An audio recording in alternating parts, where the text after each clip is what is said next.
Zdaj pa vas odpeljemo v čudežno deželo.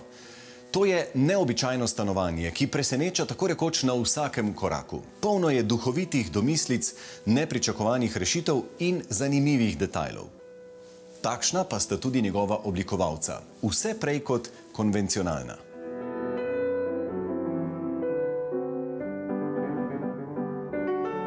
Vsestranska umetnica in koncertni pianist sta oblikovalca tega stanovanja, njunega doma oziroma avtorja umetniškega dela.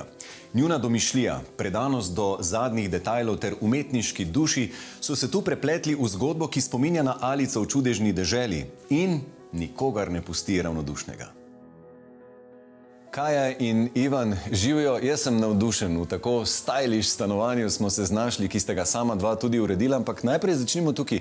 Kaj vidva pravzaprav v življenju sploh počneta? Ker tukaj sta izkazala eno mojstrstvo, v resnici pa se ukvarjata z nečim drugim. Ja, jaz recimo sem že odkar pomnim v stiku z barvami in z umetnostjo. So moji starši odprli trgovino, ko sem bila prav majčkena. In jo imamo še zdaj s slikarskim materialom, ampak poleg tega sem pa še klavir igrala od 5. leta naprej. In to kar dolgo, 15 let. Dokler nisem ugotovila, da je tisto začetno ljubezen do klavirja zamenjala ljubezen do aplavza. In tam je bilo konec.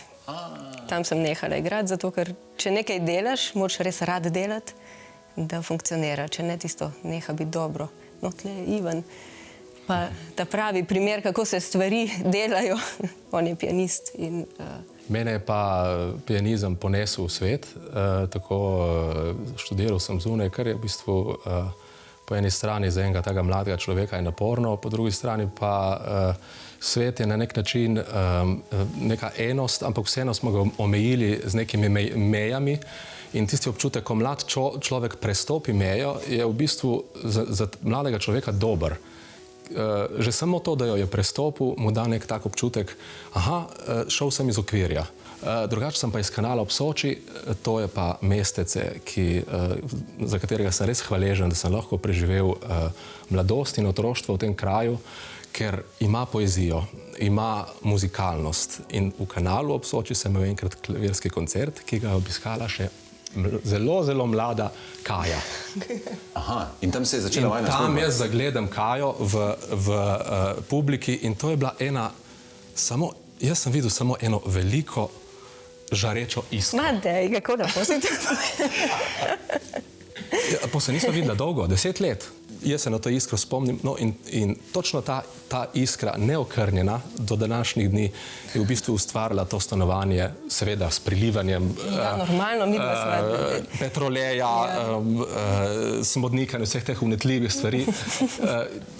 To je rezultat, v bistvu, ta barvitost tega čudeža, da sem tak lep način spoznal tako. No, to pa nisem vedela, da boš to povedala.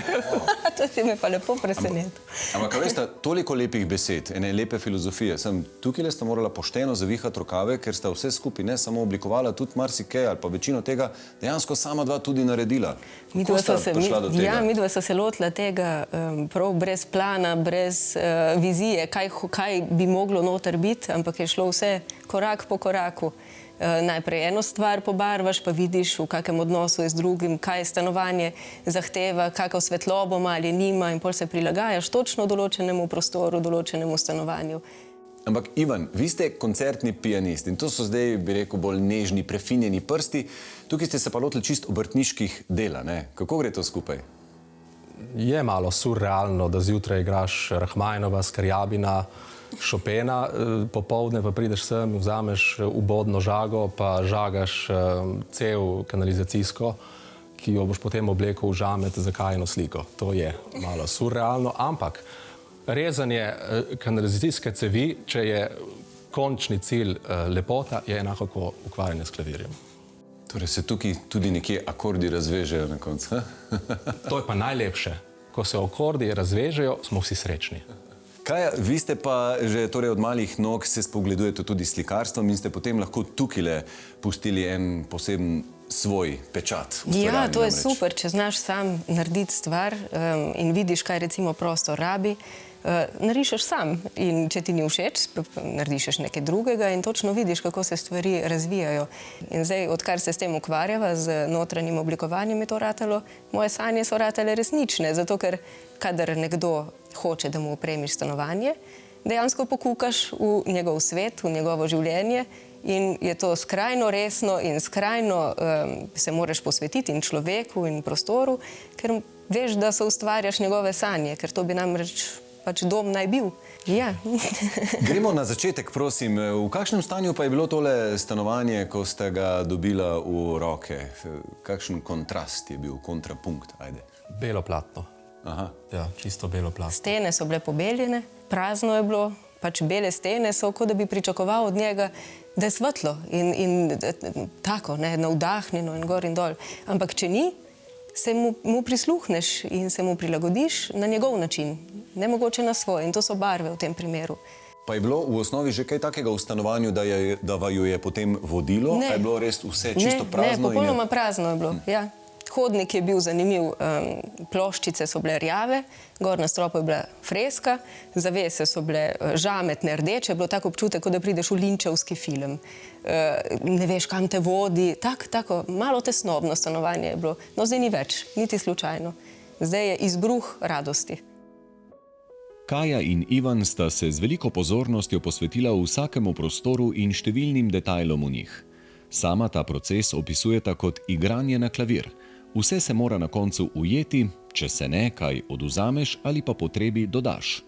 Zajci in tapiserija v dnevni sobi so kot nekakšna rdeča nit stanovanja. Predvsem svetila v obliki zajcev so tu pristala naključno, potem pa sta ugotovila, da so ravno prav humorna.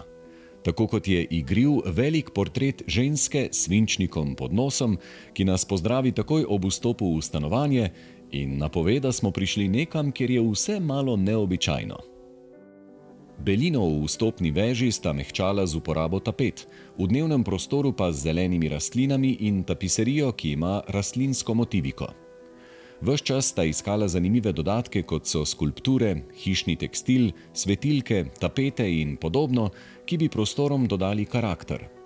Večino izdelkov sta naročila iz Anglije, nekaj sta jih našla na bolšjih sejmih, nekaj pa je tudi podedovanih kosov, kot recimo vitrina v jedilnici. V dnevni sobi, recimo, je bila ideja, da bo dnevna soba svetla, zato ker tu pač največ časa tudi človek preživi. Sva sama, oziroma Ivan s svojim očetom je vlival štukature, barvala sva sama, da nič nikjer ne moti, da ni nobene tenzije, da nobena barva ni v sporu z drugo. Ljudje rečejo, sicer to ni moj stil, ampak me nič ne moti. Pri oblikovanju sta Kaja in Ivan ves čas hodila po robu, tako z barvami kot z dodatki in nekaterimi rešitvami. Kraljevsko-moder hodnik, ki vodi v spalne prostore, napoveduje, da nas pelje v svet domišljije. V eni spalnici objemajo posteljo drevesa, ki jih je Ivan prinesel z barja.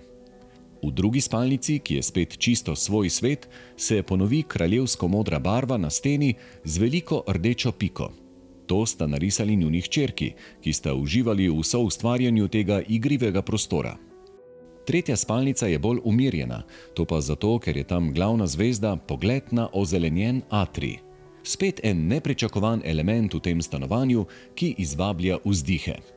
V atriju je še ena Kajina poslikava in svetilo, ki se decentno skriva za bršljanom, pa vendar daje pomemben poudarek atriju. Svetilo je iz lomljenih stekel oblikoval umetnik Ivo Kisovec. Preden sva imela otroke, sem zelo veliko nastopil in v Sloveniji in v tujini. Ko pa se nam je rodil prvi otrok, sem se odločil, da si želim, da vsaj do 5., 6. leta imajo otroci muzikalnega očeta in da je prisoten.